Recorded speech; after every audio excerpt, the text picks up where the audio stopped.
Hello, my name is Joy, and I'd like to read to you a book about feeling frustrated.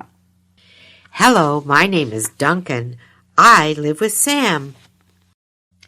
Sometimes things don't happen the way Sam wants them to happen. Sam feels frustrated. Sam's dad is telling him, "You have to clean your room before we can go to the park."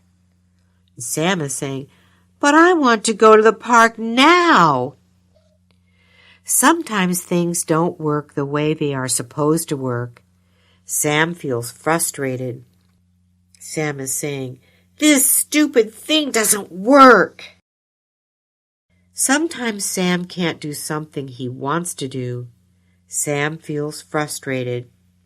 Sam is saying to himself, "I can't tie my shoe."